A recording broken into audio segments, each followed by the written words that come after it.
in art history. If the originator is the creator by his inherent attributes, creation will follow naturally. Yeah. So when the creator creates, and of course he doesn't just leave them astray in their own thinking, because he has other attributes of perfection. That's one thing we can reflect on, because if there is a necessary being, something that exists always, that necessary being is not going to be restricted or constricted or limited by anything, because necessarily existing means what? This is someone, this is exclusive I think for him. Necessarily someone, yeah. Necessarily means it is going to be something that is what? Totally independent of any restrictions. Yeah? Any restrictions. So do you think there's just creators everywhere creating different things? Okay. So once we understand that a necessary being is going to be perfect without any limitations and flaws, how many of those can there be? How many creators can there be who are absolute in their perfection?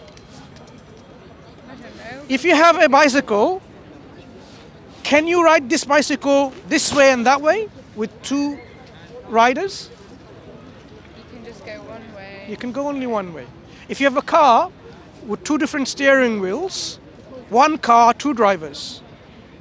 You want to take the car to the north and you want to take the car to the south. What's going to happen? The car is not going to go both ways because there's a conflict of will. Which way do you want to go?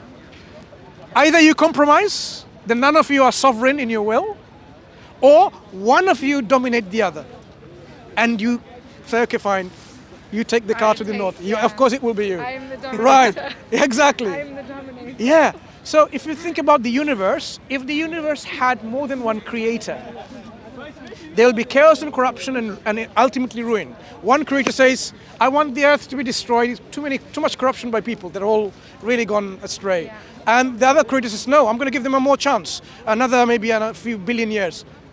Whose will, whose power is going to reflect in reality? Who's going to take control? Both of them cannot work. So because there will be conflict of will if you are sovereign, if you're independent. There are a lot of conflict of will in the world. Yep. Our world demonstrate there is only one controller. That's think? why, yes, that is why People are things, not in peace. No, people are not in peace because they're not following the laws that are set within it. For example, to give you an example, do you drive? On the motorway, if you don't want to follow the rules of the motorway, you are going to create problems to yourself and to others, endanger your own life, endanger others. But if you follow that code of highway code, you will see that it's running smoothly because it's designed.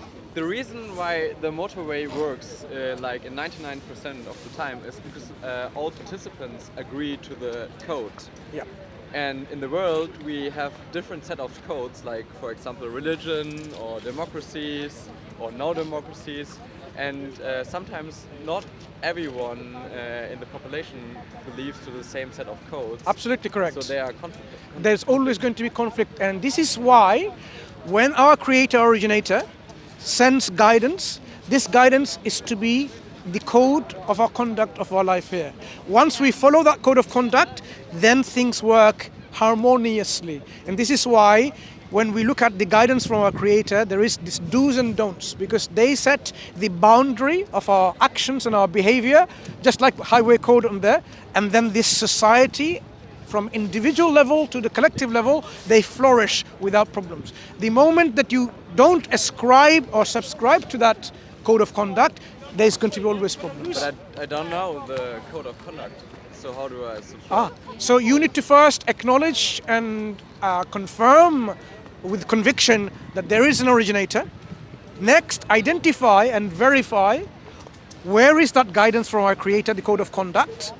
You have to scrutinize these claims from different ideologies, systems and religions, and then say, okay, this seems with But then it's proof and really, evidence. if you're able to choose, then it's highly subjective. No, you don't choose, you conclude rather. You accept it by looking at it critically. Yeah, but And then you make the decision that this, to me, I'm but it convinced must be that subjective. at the end because people use the choose To give you an example, a bicycle is a cycle which has two wheels. Bicycle, by definition. So if somebody gives me a unicycle with a one wheel and says this is a bicycle, I would say no, by definition I cannot accept that. I cannot accept this is a bicycle. Yeah, but what I'm saying is there are different bicycles and you choose a different one than I do. So you agree, you think this is the blue one is better than the red one. So when we say better or more correct, suited. So someone gives you a bicycle who says, this is the best for you, and it's a square. The lady here gives you a bicycle like this, circular. Yeah. Now, which ones is best suited for its job? It's very easy to differentiate.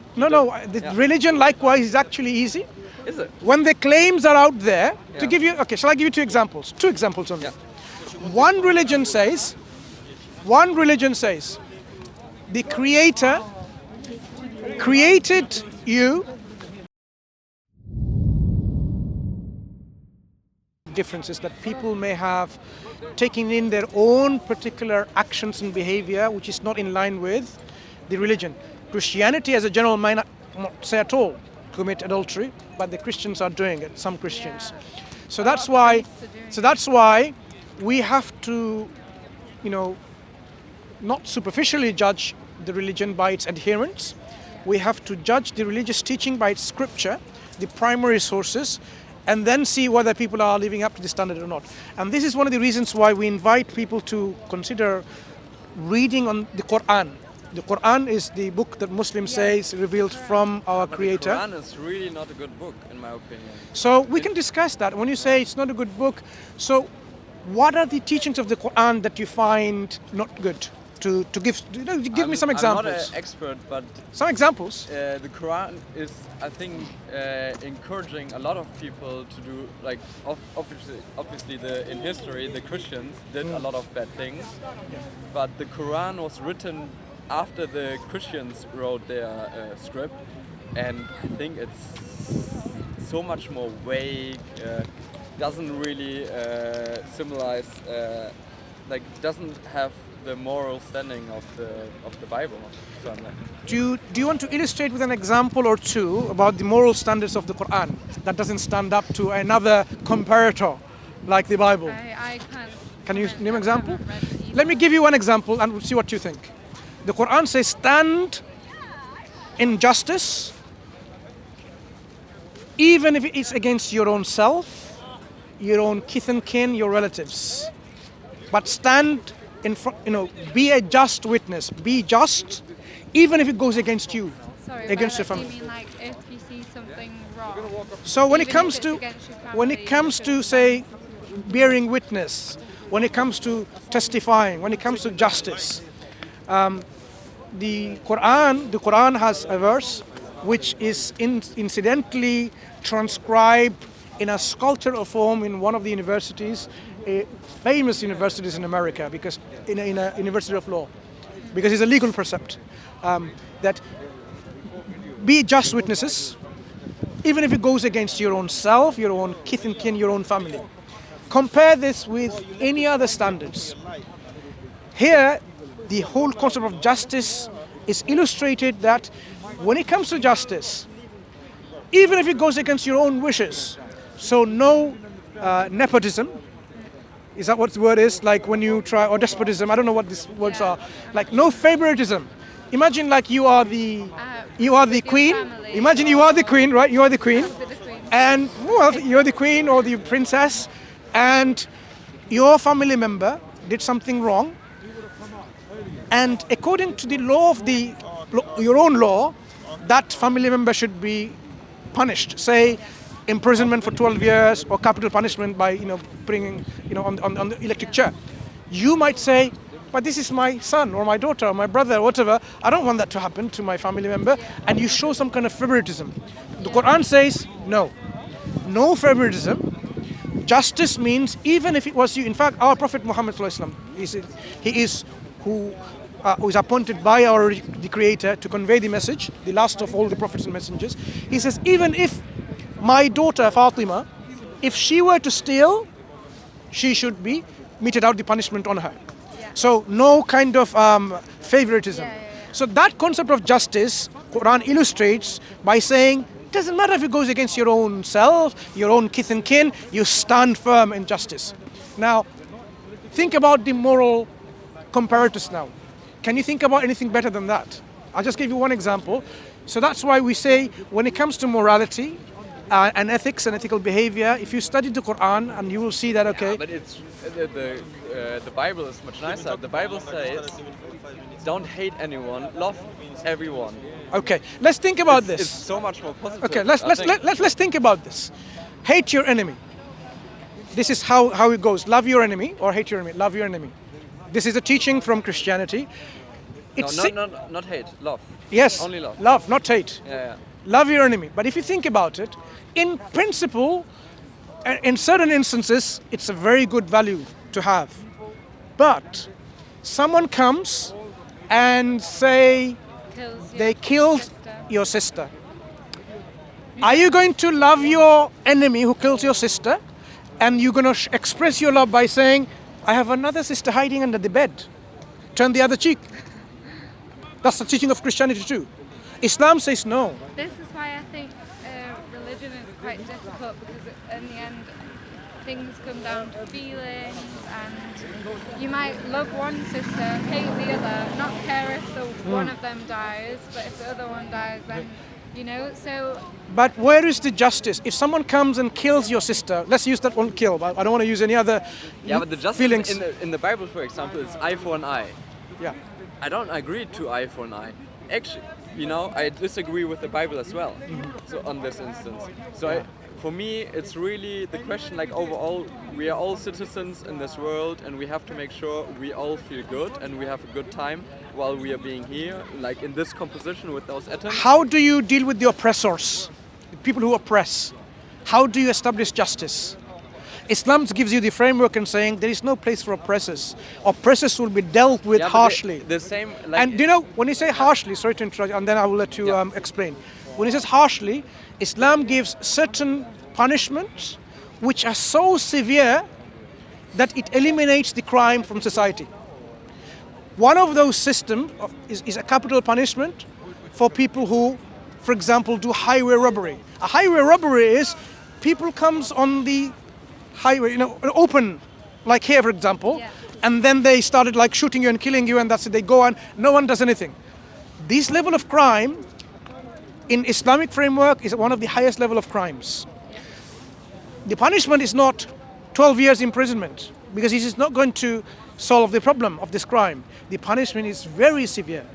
So we need to really, when we understand about crimes and punishment, they have to go hand in hand in its magnitude of severity of crime and the severity of punishment. But what's the punishment?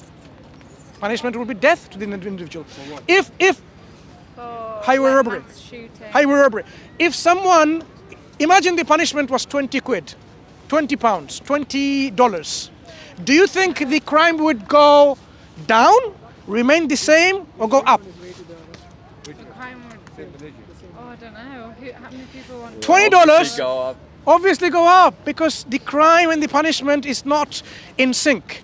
So, but if the punishment was, you know what, we will establish justice on you and we will take your own life, the person who's going to think about doing this kind of crime will think twice, thrice before they come and doing that, unless they're really a psychopath, right? It's a deterrent. Deterrent. Yeah. So in an Islamic framework, justice is done through systems of deterrence as well as rehabilitation. Yeah, but I don't want to talk about a lot of religion, but at the end we are people in societies, and we should ask ourselves, how do we enforce the most good for each citizen? Yeah. And my answer to this is obviously not religion, because religion in the history of mankind has done so many horrible things, especially Christians have done crazy things to enforce their own good, but not other people's good. And I don't know what you think, but I rather not base our moral standards on religion, but actually on constitution. Do you have anything to say as a historian? It depends what you mean by religion. You see, when you blame the religion, or any religion for that matter, you have to break the entire history of humanity down into different periods, different dynasties, different governments, different circumstances, different historical developments in different places. So it's not as how can I put it, as simple as that. Yes. To say a religion is Yep. ugly, But- religion is evil, because each and every single situation, okay, is dynamic. Likewise, the century of no religion, let's say the 20th century, has been the bloodiest century of human history. So if you put religion aside, did you know 2 world wars killed more people than all the religious wars put together in human history, recorded history? I'm talking about since the history of humanity has been recorded. 2 world wars killed Yeah, more but there people. hasn't been that many people on the earth, you know, like in the Yes, but we're talking proportionally. We're talking I about don't- proportionally, I don't know. Proportionally, you know how many people were killed in 2 world wars? 250 million deaths. 250 million deaths globally. Okay, put everything together. Japan, right? What happened in India because of the famine in Bengal, 4 million deaths. That's also part of the Second World War casualties, right? And then what happened in China, okay, as a result of what the communists were doing in Russia, okay, and their policies that followed later. Yeah, but the reason here is like we live, like we are now in a country which has its own like constitution. Yes. But now there are 2 different constitutions fighting against each other. Where? Which? Well, if Germany fights France, there Yeah. are 2 different constitutions that go against each other, Right. or Yeah. 2 entities at the Yeah, end. that's because That's these the are, same with these are religion. that's a problem. That's a secular problem. Yeah. You see, these are 2 nation states, Yeah. and nation state is a secular idea, right? It's a purely secular idea, nation state, right? It's a product of secularism. 2 nation states loggerheads with each other, right? Because their ideology or their legal systems or their view on life, for that matter, clashes with each other. That's possible. It may happen. So this is why I'm saying the religion cannot be blamed for violence or unfortunate events in human history. If we play that game, then we will have to blame secular ideologies more than religion, because secular ideologies, non-religious ideologies, I'm talking about non-religious ideologies, have caused more damage to humanity in the last 100 years than all religions put together in the last 2,000 years. And I'm not making this statement without, any historic basis. So, Yeah, but you have- let me repeat myself. Yeah, in the I do last understand. 100 years, secular ideologies have caused more damage to humanity than the last 2,000 years history of humanity. Yeah, religious. I do get it, but yeah. ideally, like fundamentally, what I want to have to ensure the good for each person is the more decentralized, the more I can change the fundamental laws or rules of the system, the better. Like the more impact each citizen has, the better. If we talk about religion, there's no big impact because all the scripts have been written Yes. decades or like years ago, Yes. and your constitution you can more or less rewrite as a citizen. It's just very, very, Brilliant. very, very hard. You're talking about the flexibility of secular ideologies, whereby Yeah. people, if they agree on a law, they can change the law. While in religion, the law is static. Yeah, it's- okay. it's very static, Good. yeah. Very good point. Now let's do a comparison with secular ideologies, because there is so much change. Okay, there is no set standard that can be used to have a stable society, because the laws are continuously changing. Morality is continuously changing, right? Okay. While in religion, we can actually predict what's going to happen looking at the past, looking at the historic examples of religious ideologies. Let's take Islam as an example. Forget Christianity for now. Islam as an example. Islam was born as we know it today in the 7th century, right? And then came an Islamic civilization, what we call the civilization of Islam, from Al-Andalus, from Spain to China. Okay, this is the land Muslims had taken within a century or two, right? Yeah. And then a civilization was born. In this civilization, when the law of Islam was applied morally and legally, right, it produced certain outcomes. For example, We can say all the universities throughout the Muslim lands, all the hospitals, all the scholars, all the poets, all the books, all the libraries, all the bookshops in every single market in Samarkand, Bukhara, Damascus, Baghdad, Kairouan, okay, or even Al-Andalus, Spain, in Cordoba, for example. All of these things were a product of the Muslim civilization, right? And we had it quite statically or quite consistently for nearly 1,000 years. Okay, it wasn't perfect. I'm not claiming a utopia. I'm not saying there was a utopia. There was a My Little Pony land going on in the Muslim world. No, what was happening consistently, that everywhere Muslim law was applied, you had problems at points because of people's actions, people's greed, human errors, but consistently you see a pattern.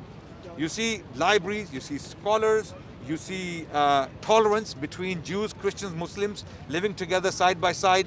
There are no pogroms, generally speaking. There are no pogroms against the Jewish people. There is no mass murder of the Christians and vice versa. And this was because of the iron fist Muslim sultans or Muslim kings or Muslim system, for that matter, was using to keep order. On the other hand, we have the secular model. Let's say an inconsistent secular model which keeps changing and shifting poles. And lo and behold, for the last 200 years, we've had the worst swing, the roller coaster ride, the worst period in human history. Despite all the modern philosophies and all our technology and all our advancement in knowledge and all our paved roads and hospitals and universities and all of that, we are the worst murderers and killers and destroyers humanity has ever produced. And this is because, I believe, this is because, arguably, because of the rise of secular ideologies in human societies. From my point of view, I see it like religion and things in a different way. Like I have like many friends, like I have a friend that's a Sikh, for example, and I see that she isn't able to marry someone who is like a white British person, and to me I see this as quite, I think it could be due to tradition in her family. It's cultural. And it's not because of any religion, maybe it's just the way. No, even religions prohibit the marrying of, let's say, you cannot marry certain people from a certain religion. Yeah, which for me, and it has philosophical basis for that. So she's using the race. Are you talking about racial? Islam doesn't discriminate on race. She's a Sikh. So Okay. she's an Indian Sikh. So is the marriage prohibited because of religious laws or religious rules, I'm or? not sure of. But I know that It her could be both. family. I I think it's know her culture. family would, Yeah. be totally against this. Yeah. And then another friend who had a partner for 6 years or so, but never told her family because she knew that she would be like asked to marry him straight away. You see, and to me, as a Western lady, a woman, I would like to not think that I have to be stuck with this person Yes. for the rest of my life. that's as an completely example. understood. Yeah, that's understandable. As a Western lady, Yeah. someone who grew up in Britain, Yeah. and you were born in a very open kind of society where parents don't mind if their daughters go out with guys and have a drink or something like that. From conservative societies, someone who comes from conservative households where it is not the norm for girls to hang around with boys of their choice, for example, right? Yeah. And this is a choice certain societies make, right? And this choice should be respected. There is no lack of freedom there. The reason why these laws and rules are put in place is to protect men and women, both, right? Because what happens is, what one can argue, socially speaking, right, when certain norms are found in a society and those norms in the long run are counterproductive. Counterproductive in the sense that they are causing harm to the society, right? Yeah. One society can argue, or one community can argue, that we don't choose that particular norm. For We don't example, accept that norm. We choose another norm for ourselves because we find more protection, more peace, or more better future for that matter for our children. Feeling. Yeah. I think I know if my mum had to choose a boy for me, I would probably be miserable for the rest of my life. I agree with you. You know, and so that shouldn't be the one case. thing Islamically speaking, in our societies, a lady cannot be married against her will. It is Okay. that marriage is not valid in Islam. If a woman is forced against her will to marry a man she doesn't like, she doesn't want to get married to, that marriage is not valid. It is, in fact, it would be dissolved. The moment Yeah. she goes to the court and says that it happened in the time of the Prophet. A woman came to the Prophet's, she came to the Prophet Muhammad and she said, I was married against my will. And my parents forced me to marry the man I'm married to. The Prophet And said you can break this. the Prophet said the marriage is dissolved. Okay. This is no marriage. So okay? divorce is possible. Not then? divorce. It is dissolved.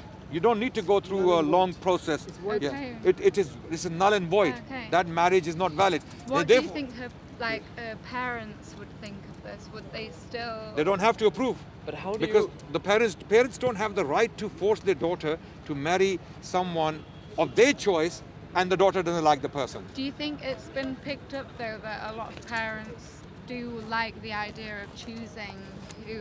Yes. partner So is? how is this issue solved? The parents choose, and the Yeah. girl has to like. She has to approve. If she doesn't approve, if she doesn't like the guy's stomach or his eyes, or she doesn't like He doesn't his have feet, abs. or she doesn't like his dress sense, let's say, Yeah. she can flatly refuse. I don't like this guy, and the parents have no right to force her. They have to Okay. move on. They have to move on. Yeah. Or vice So they versa. have to. They If she should likes someone, acknowledge if because she of- likes someone, she can propose. She can Yeah. propose. If she likes a guy, Yeah. and she needs to speak to her parents, and the parents can propose. Vice versa. So in Islam, proposals can be both ways. Yeah. The man can propose, or the lady can propose. So in Islam, we just don't have the man going going Yeah. down. In It's Islam, not we can like a have the woman going social- back down on the knee as well, and she can propose to a man. So we Okay. have mechanisms like that. That's why Okay. we find our faith very compatible Yeah. with the so-called modern age. But do you think there's been more of an adoption of one way where, there's been more of a, okay, this is the way, and usually if someone has proposed, you should accept, and then if you do ask to void, it's quite, like the parents would be unhappy with this. Like, do Absolutely, you think this that's happens natural. If quite parents really regularly? like someone, Yeah. and the girl refuses, it is but natural for the parents to be hurt. Yeah. And it can happen to anyone. But at the same time, the parents have to be aware that they have to follow the law of their Islam or the religion, rules yeah. of Islam, which is basically not to force their daughter to marry someone she Yeah. doesn't like. I just think that feelings come into it, and I think like parents would be hurt by this. So in the end, even though it's part of the religion and they accept it, there is still conflict. That's somehow. something you cannot but help. Then it's, it can happen with anyone, by the way. It's not only, Yeah. it's not a Muslim phenomenon. No. I think Okay. in all, like we said about adultery and Christianity and Or even an open culture, let's say, a non-religious culture. Yeah. The Yeah. parents may not like the man you bring home with you, Yeah. right? Mom, this is my boyfriend. Meet my boyfriend, Yeah. Mr. X, and she might turn around and say, who is this? Yeah. I don't like this Yeah. person, and she may never. So this can go